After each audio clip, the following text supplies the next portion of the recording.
Topic 2 of Unit 2, Selection Methods. It's important to be able to select multiple adjacent and non-adjacent cells, rows, and columns.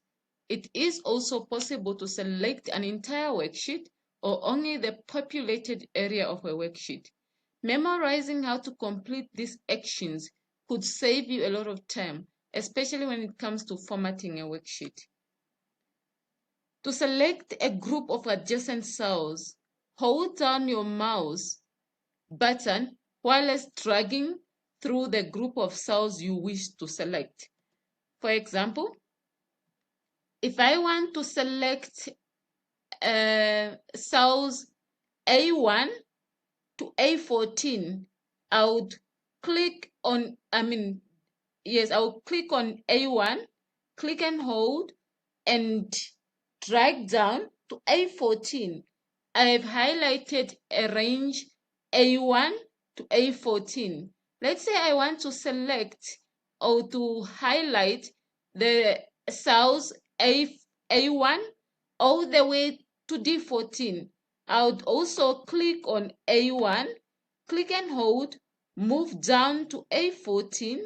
But remember, I have to end on D14, so I move all the way to the right until I have all the cells that must be included.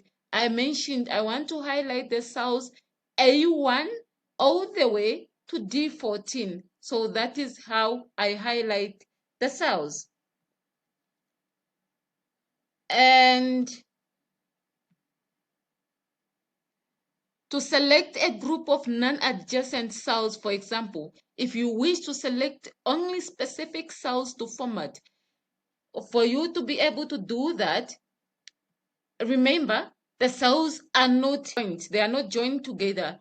They are non-adjacent. So let's say I want to select cell B4. I also wanted to select cell D4. So I would select cell B4 and then I press a control key and then I go to D4 and I select D4 as well. If I also want to select cell G1 to G4, I keep on holding a control key, then I highlight cell G1 all the way to G4. I have all the cells that I wanted to select. I have B4 selected, D4 selected, cell G1 to G4 also selected.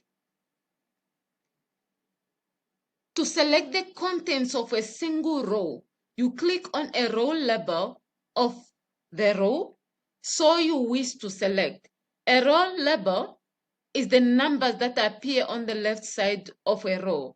That is, this is the numbers on the left side here are our row labels. So if we want to highlight, for example, we want to highlight row 5. So we click on the label 5. The entire row from column A all the way to column X8D on the right side of our worksheet will be highlighted because we clicked on a row label 5. So if we want to highlight the entire row 5 and the entire row 10, for example, we press on a control key. Before pressing on a control key, we first start with highlighting row 5 by clicking on label 5.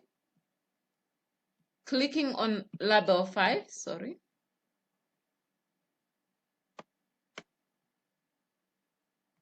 Highlight the entire row 5, press on a control key on a keyboard, and then click on row 10 label to highlight the entire row 10.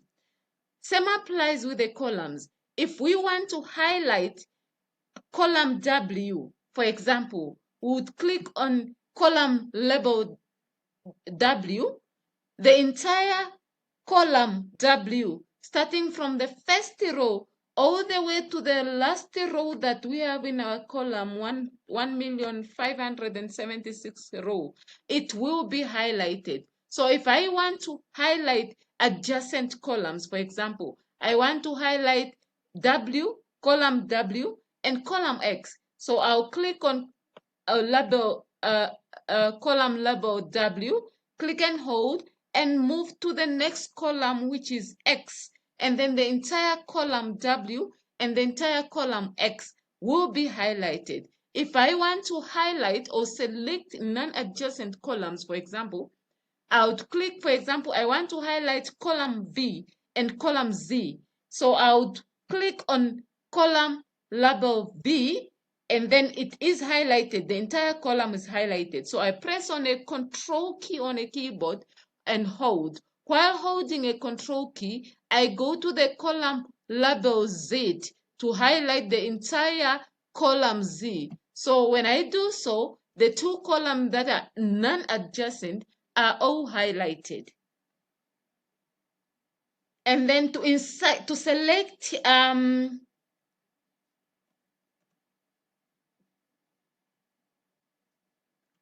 right. So that is how we select non-adjacent columns, non-adjacent rows, adjacent columns, and adjacent rows in our workbook.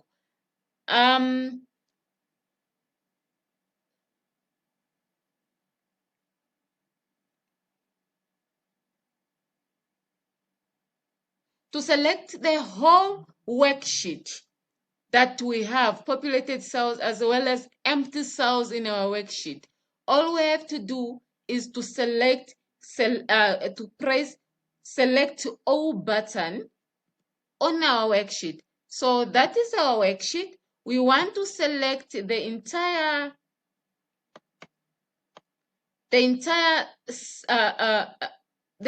cells, the entire worksheet where we have populated cells, where the cells contain something in our worksheet. So it means we will have to press on Control letter A. The entire worksheet is highlighted. Mind you, I do not have anything in my worksheet. Therefore, when I press on Control letter A on the keyboard, the entire worksheet, starting from the first column to the last column, first row to the last row, will be highlighted.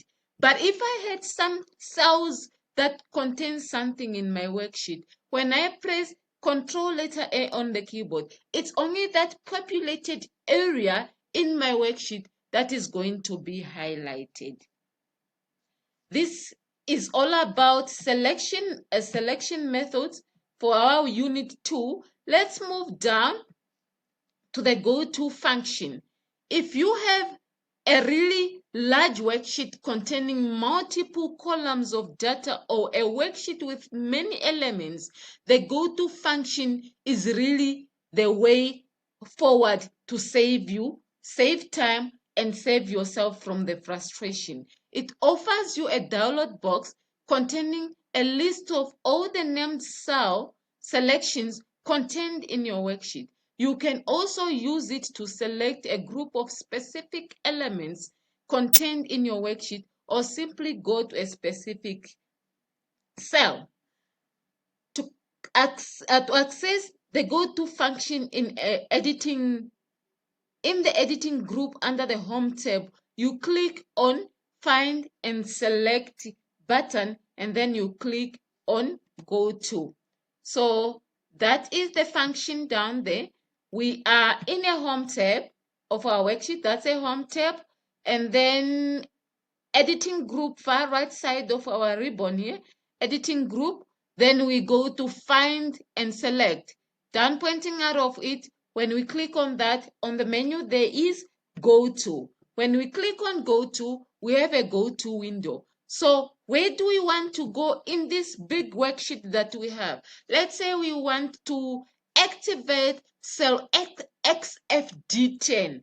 XFD is a column, 10 is a row. So the name of the cell will be XFD. So we type XFD10 in the reference text box, and then we click on OK. When we do so, we have activated our cell XFD10.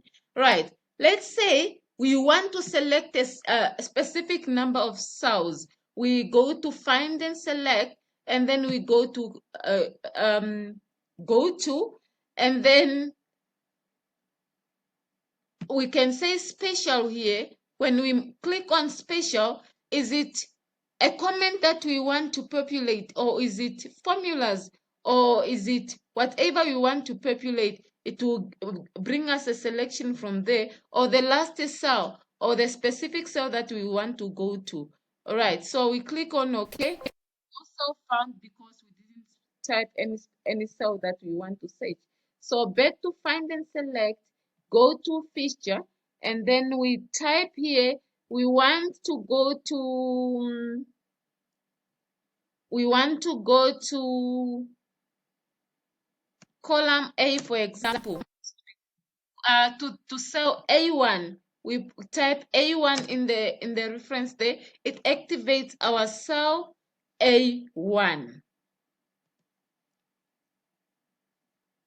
So it's useful to go to option features. If you click on the radio button next to the formulas in the go to dialog box, all the formulas populated in your worksheet will be selected or highlighted. If you select current region, all the cells containing data in a section will be selected, and the blanks will select all the blank cell in between populated cell. As you complete most lessons in Excel, the go-to function will become your best friend, as it allows you to quickly navigate and select those elements in your worksheet. Goodbye for now. Stay tuned for the next lesson.